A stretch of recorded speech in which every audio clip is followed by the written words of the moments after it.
मेरी मांग है कि मेरे भाई को न्याय दिलवाया जाए, चाहे वो यूपी पुलिस दिलवा दे, चाहे वो दिल्ली पुलिस दिलवा दे, लेकिन कोई दिलवा दे। किसी की ना जिंदगी को इतना वर्थलेस नहीं बनाते कि कोई मर गया और यहाँ पे हम सिर्फ इतना लड़ रहे हैं कि यूपी दिल्ली यूपी दिल्ली। मेरे से कभी सोचा नहीं था कि 4 मार्च अपने भाई का जन्मदिन मैं जंतर मंतर पे धरना दे के मनाऊंगी, ये मैंने कभी नहीं सोचा था। लेकिन शायद से प्रशासन ने हमें इतना परेशान कर दिया, हमें इतना, जो लोग पहले से ही दुखी हैं उनको और दुखी कर दिया कि हमारे को जंतर मंतर पे बैठना पड़ा।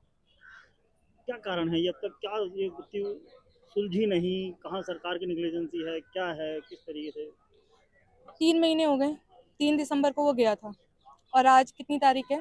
4 मार्च। सिर्फ हम किस पे लड़ रहे हैं? FIR। जो इतनी शायद से शर्मनाक बात है, जो मैं सोच भी नहीं सकती कि यहाँ पे ये हो रहा है कि FIR कहाँ होगी, दिल्ली में या यूपी में।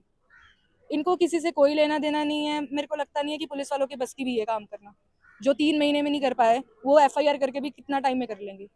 अगर उनके बस की नहीं है तो वो यही बता दे हमारे को। मैं तो कह रही हूँ वो हमारे को बस इतना बता दे कि किसने करा है ना। अगर मेरे को ऐसा लग रहा है तो बहुत बड़ा प्रेशर है उनके सर के ऊपर कि वो नहीं बता पा रहे, वो डर रहे हैं बताने में, उनसे नहीं हो पा रहा केस। वो हर बार हमें बस ये सांत्वना देते हैं कि जी विसरा का वेट करो। अब विसरा आएगी 2 साल बाद, विसरा आएगी 3 साल बाद, विसरा आएगी 6 साल बाद। तब तक वो हत्यारा जो होगा ना वो भाग भी चुका होगा इंडिया से। तो मेरे को नहीं लगता कि ये कहते हैं पुलिस वालों के तो बस घटना की है। थी क्या? अक्सर थोड़ा घटना के बारे में थोड़ा बताएं, क्या हुआ था? कैसे, कहाँ पड़ता था भाई आपका? क्या? वो शारदा में पढ़ता था। हम्म, मैं आपको बताती हूँ, पहले तो ना शारदा के जो डीन है, आई थिंक जो प्रिंसिपल है, उन्होंने ना 20 दिन तक यही हमारे साथ में खेलते रहे कि जी वो लड़का हमारा है ही नहीं। जब हमने उनको फीस की रिसिप्ट दे दी, सब कुछ दिखा दिया, फिर उनका फोन आया, मेरे पास आज भी रिकॉर्डिंग है जिसमें ये बोला गया है कि आपका तो बहुत बड़ा लॉस है, हमारा तो स्टूडेंट गया है। फिर वो मान गई जी उनका स्टूडेंट है। फिर वो ये भी मान गए कि हम आपको सीसीटीवी फुटेज भी दे देते हैं। लेकिन जी घर वाले क्या करेंगे सीसीटीवी फुटेज का? अच्छा, सामने अगर मेरे भाई को किसी ने मार भी दिया फुटेज के अंदर, मैं क्या, मैं जाऊंगी अपने पापा को लेके, चलो चलो हम मारने जाते हैं? ये तो पुलिस वालों को देनी चाहिए ना। तो ये हुआ। अब पुलिस वाले कह रहे हैं, वो हमारे को सिर्फ इतना बोल रहे हैं कि उनके बस की नहीं है, वो उनके नहीं बस कर की। सकते, क्योंकि हमारे को तो यही लग रहा है कि जो 3 महीने में वो नहीं कर पा रहे हैं। मैं गई हूँ, 3 दिसंबर की बात है।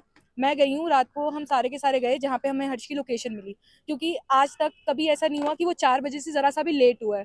जो लड़का अपने घर में 4 बजे आ जाता है, हम उस पर क्या ही सोचिए। हमने 7 बजे फोन कर दिया था पुलिस में कि हमारा भाई नहीं, मेरा भाई नहीं मिल रहा। कौन करता होगा 7 बजे फोन? मैंने किया 7 बजे फोन। हम वहां पे जब पहुंचे तो वो हम बहुत लेट हो चुके थे। मैंने अपने भाई को ना अपने हाथों से गाड़ी से निकाला था। शायद से इनको इतनी भी शर्म नहीं आ रही कि जो बहन थी ना, उसने शीशा तोड़ के उसको हाथों से बाहर निकाला था। इनको इतना भी नहीं पता। पुलिस वाला हमारे साथ गया था दिल्ली से, हमने मिसिंग की रिपोर्ट लिखवाई थी। अब वहां जाके वो तो हक्का बक्का हो गया था। वो पहले मुझे ये बोल रहा था कि शायद से ना आपका भाई नशे कर रहा होगा, आपका जो भाई होगा ना किसी के लड़की के साथ में होगा। जब उसने देखा ना मेरा भाई अंदर मरा पड़ा है, तो उसकी ऐसे पसीने निकल रहे थे कि हाँ हाँ जी ये तो बहुत बड़ा ही कुछ हो गया। उसके बाद उसने अपने हाथ ऐसे पीछे करे, वो डर के मारे ऐसे पीछे हो गया कि शायद से, मेरे को लगता नहीं था कि प्रशासन इतना हमारे साथ में इतना अन्याय अन्याय करेगा। करा। उन्होंने हमें हद से ज्यादा, जिसे कहते हैं ना, हमें इतना रुला दिया कि आंखों के आंसू खत्म हो चुके हैं। अब सिर्फ लड़ने की जान बची है। अब जंतर मंतर पे आए हो, यहाँ पे धरना दिया है, आगे हम्म, शोक सभा भी करी है आयोजन। तो हम्म। क्या मांग क्या है आपकी? वैसे यहाँ पे सेंट्रल में हैं आप, यहाँ पे राष्ट्रपति भी हैं, प्रधानमंत्री भी हैं, गृह मंत्री भी हैं, तो जब से क्या मांग है? मेरी इतनी मांग है, मेरे भाई को न्याय दिलवा दो। हत्यारे बाहर घूम रहे हैं, आज मेरे भाई को मारा है, कल किसी और को मारेंगे, और उसमें भी सिर्फ ये यही लड़ते रह जाएंगे, यूपी दिल्ली सुसाइड ये।